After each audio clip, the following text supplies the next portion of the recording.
introduce John Moss. You may have a seat. John really needs a formal introduction to this organization that he co-founded and chaired from 2001 to 2011. I'll still give our speaker his accolades. John's insightful direction steered this organization through many tribulations and challenges. John was a consistent presence at City Council on behalf of Virginia Beach citizens before he rose to the dais in 2011. Since then, he has been the consciousness and the steady, rational voice in the midst of City Council's ever-increasing tax and spend madness. John has long been known as a citizen advocate, champion of residents, focused versus special interest. He continues to be our defender, and as he runs for re-election in the fall, I urge each and every one of you to do everything in your power to see that our city's citizens champion is re-elected. Please join me in welcoming Honorable City Councilman John Moss.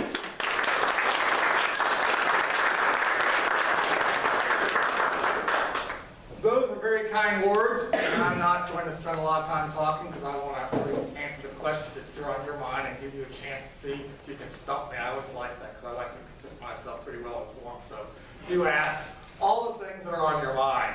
I want to applaud all those who came out and spoke at the public hearings. Dana and Marlena did an outstanding job for your organization. They've offered very reasoned and rational recommendations.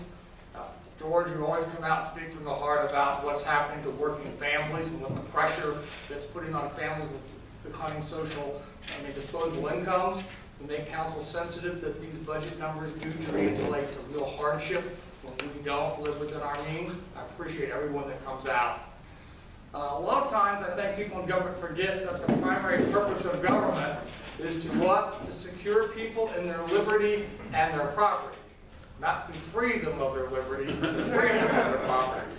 But nonetheless, you have to work together, and you have to work with the people that the people do elect. So I try to find where I can compromise without appeasing, and I do the best that I can in that regard. We do face a lot of challenges. Sometimes I think we don't spend as much time on the challenges as we do on ways to spend. But as you can see in the paper, the state is $300 million short in the current year. That's principally due to collections for capital gains were less than were budgeted. That's the current shortfall. The upcoming $1 billion shortfall across the biennium budget, that's the next 2 years starting July 1st, is principally due to the underperformance of the economy of the Commonwealth versus what's forecast, but then again the nation as a whole is underperforming the original forecast of the economy. And I think a lot has to do, it was covered in the Wall Street Journal just this week, I believe, is the declining nominal incomes of families and the real decline in the purchasing power of families. And this is a consumer-based economy, and when families don't have dollars to spend because they're all sucked up in fixed expenses, there's less and less discretionary spending, and that becomes a permanent drag on the economy. And what causes some of those things? Clearly, many economists will tell you that the amount of debt that all levels of government are incurring, and the amount of fixed costs that all levels of government are incurring, and the taxes and stuff that imposes is a source of friction and drag on the economy. And until we get a better fiscal policy across the board, I'm afraid that we're in for the long haul of an underperforming 2 to 2.5% GDP growth.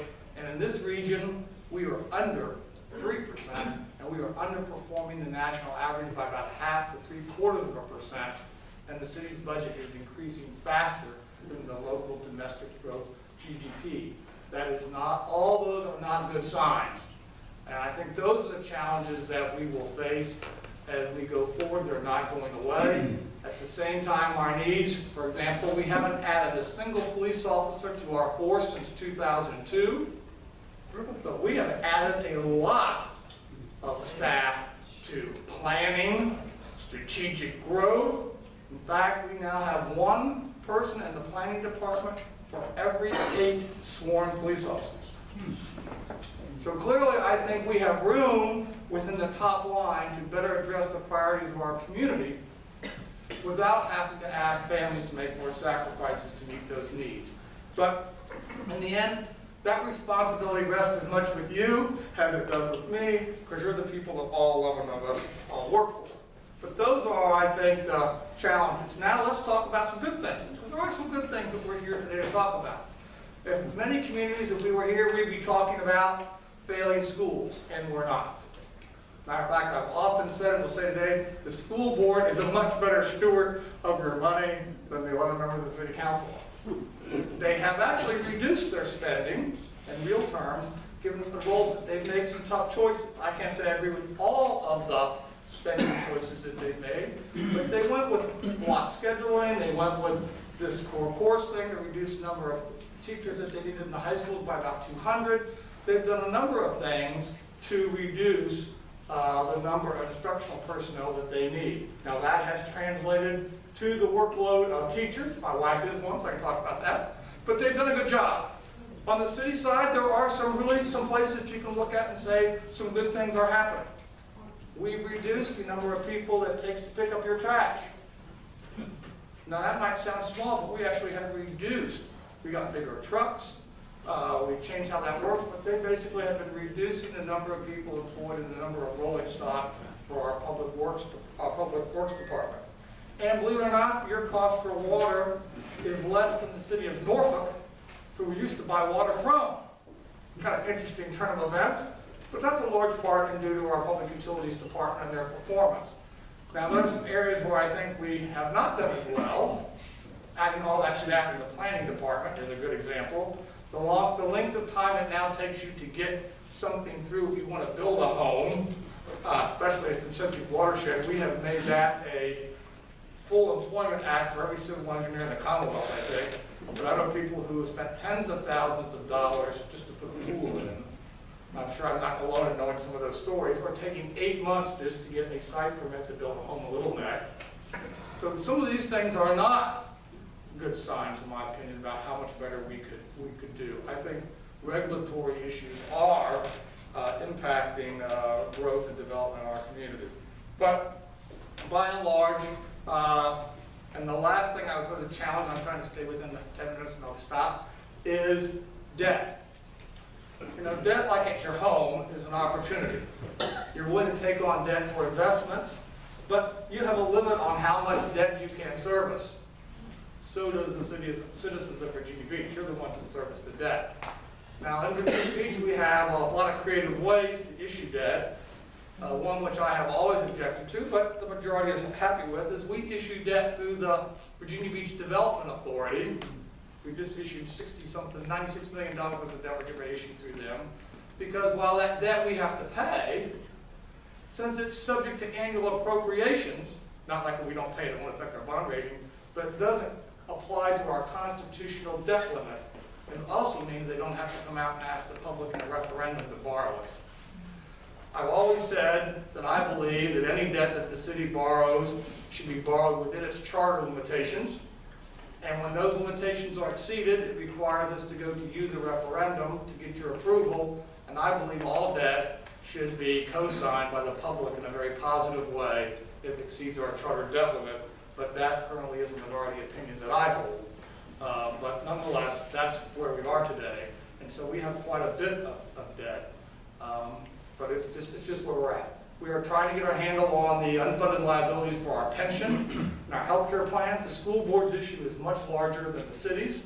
That's because the state runs the actuarial pool for the school system. They consistently they overstate the return that they're going to get on the money, and therefore when that return doesn't happen, there's a shortfall. So they have about a $1.2 billion shortfall in that ballpark on the schools. The city's a little bit smaller than that, about more than $500 million, but it adds up to, in fact, it's greater than all the money we borrowed to do other things with. When you amortize it over 30 years, it represents about a $30 million, $40 million liability that we have. So those are some of the things I'd share with you. You normally might not hear other places, but I'm at 10 minutes, and I thought I'd stop, and I'm here to answer your questions. And if that works, I'll just try to work one table at a time, then go back around the room. But I'll start in the back of the chair. There you go. John, I think it's generally agreed that light rail would be a wonderful amenity to have. And on the other side, it is well known that there is no such thing as public transport that is self-supporting. In light of that, knowing it's going to cost us millions of dollars a year, why is City Council and Will Sessom so hell-bent on doing this? I can't read the minds of others, so I can't answer that last part, why. I'll just tell you where we're at, best I can. 0.7% of all the transportation in Virginia, this is on the city's executive budget summary, these aren't my numbers, moves around on public transit in Virginia Beach. So that's 7/10 of our population. 440,000, 10% is 44,000, 1% is 4,400. So you've got to get the picture how many people are really moving on transit. So that's the first part. And we're paying around $5 to $6 million a year to HRT to run our bus system. And, in fact, on Route 20, which is the boulevard, moves more people in the same period of time as the light rail from Newtown to downtown Norfolk, just to give you an idea about buses and light rail. You are correct that transit never pays for itself, or hasn't paid for itself since World War II. Let me rephrase that, because we did have a guy who built his own train system to the ocean front with his own money, so it has happened. But in recent times, it has not paid for itself. Transit has been used not to really reduce congestion, because there's no place in the world where it's reduced congestion. It's been used to accelerate and allow for more high-density development. You came from Northern Virginia, you know traffic congestion here has not decreased, but the intensity of land use has. So it certainly is used to transfer development benefits from one group of people to another. There are people, but the key why council is pursuing it is because the public in a referendum directed us, and I know there's all sorts about what did people know or didn't know, but they went in the ballot box and they voted and said the council should take all reasonable means or steps to finance and deliver light rail to Virginia Beach. Words to that effect, that's pretty close. Reasonable is the key word. My point has been we yet don't know what the cost is. At 5% of design, the cost is projected to go to the ocean front, depending upon if you're going via Hilltop or via the Beach Boulevard route. Somewhere between 1.2 and 1.5 billion dollars. You can choose, but basically Hilltop has a substantial amount of money if you go that route.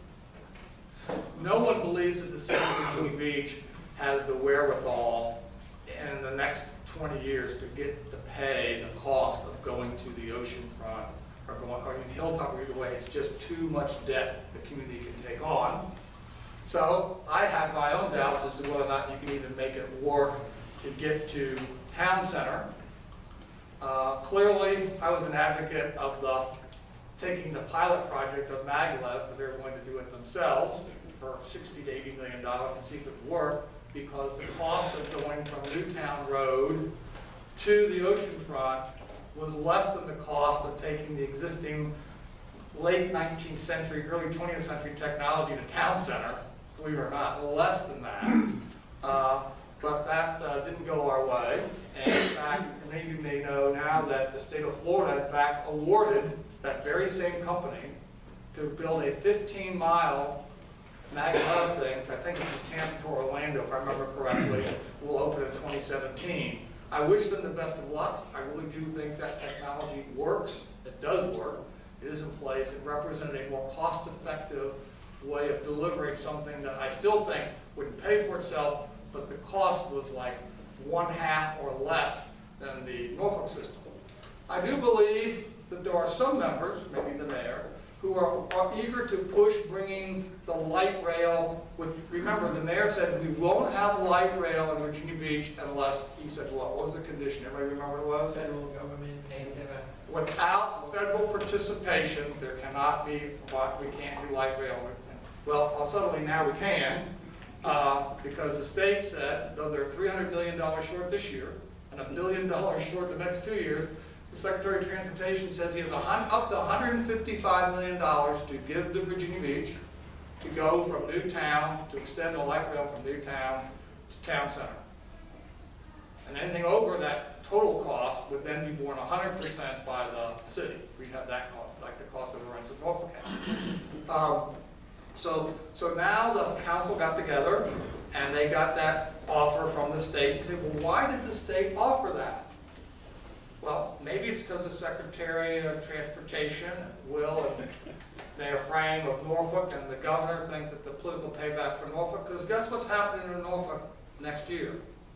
Their subsidy that they were getting to help them with their operating deficit goes away. And Norfolk is stuck with about a $14 million a year bill that they have to come up from their taxpayers to make up that difference. Now, right now, there's a membrane, kind of like that Maginot line there, you know? As soon as you cross that line, we are now an owner of probably half of the fixed cost, the maintenance and thing, and some mileage share of the other operating expenses, and now we're writing down that tab deficit for Norfolk, and now we are part of the financing. So Virginia Beach represents a financing tool. There is no transportation demand signal that makes us make a decision today. I'm not saying I'm not in favor, because the public has told me to find a reasonable way to get light rail to Virginia Beach, or transit on that pathway. Well, my view is, we just had the maglev people get that thing in Florida, great. Let's see if it works. In 2017 it opened and it works, and they paid all the costs for the certification, then I believe still the right solution for us for transit is the much less expensive to put in, much less expensive to operate maglev system. I still believe that that is the future technology, and what we see in Norfolk is the past. And so if we're going to go that route, it doesn't cost us anything to wait 3 years. That land isn't going away in 3 years. You know, traffic congestion isn't being reduced by that anyway. We're not seeing any huge economic development opportunities that we are missing. So time is certainly on our side to let's see if that works. So I think they're on pushing it because of the people who own land around that track, and I think the mayor's pushing it because I think he's publicly said he promised Norfolk to bring light rail to the beach, and I think that has more to do with Norfolk than it does with Virginia Beach, but the mayor has to answer that question for himself. John, please correct me if I'm wrong, but that $100 and some million from the state had a tag that said it could not be used for maglev. Why? Well, I think you only have to ask yourself, you know, what's the simplest solution to why I can't be? Because guess what? If we do maglev, then what? There's no cost sharing of Norfolk's expense from Virginia Beach because we don't have their system. I think that has had a lot to do with, more to do with Norfolk, and matter of fact, I wrote a very strong and terse letter to the Secretary when he first presented those terms that came public and said, who is the Secretary of Transportation to dictate to the citizens of Virginia Beach what opportunities we cannot explore? And I do not believe that our autonomy should be for sale. I made that clear, and I've made it clear more often than once to my peers. But I also don't believe that the Secretary of Transportation can make good on that promise if in fact the Commonwealth really is $300 million short this year and is $1 million short in the future. That $155 million will not be showing up here in Virginia Beach. But importantly is we yet have to know whether or not that's even what the FTA recommends. We won't know that decision until April of next year. What they actually agree is the best solution for that. I would like to see us do rapid bus transit in the interim on that corridor, and then let's see what technology we use. What's wrong with buses with propane? I got to ask some more questions, but I don't want to go on that, but there's a lot to that. But let me see if I can't shorten up my answers as I go forward. Yeah. How about the arena? How are we going to fund the arena? Well, we won't know. The arena is not something that Did you just we're vote on funding. it? City council, didn't you just vote on the arena? No, I don't know where that came in the paper. Council didn't do anything last Tuesday on the arena. I read that in the paper, I thought, well, where was I? On the 8th of July, the staff is going to bring to the City Council of Virginia Beach the infrastructure cost that would be common to both proposals.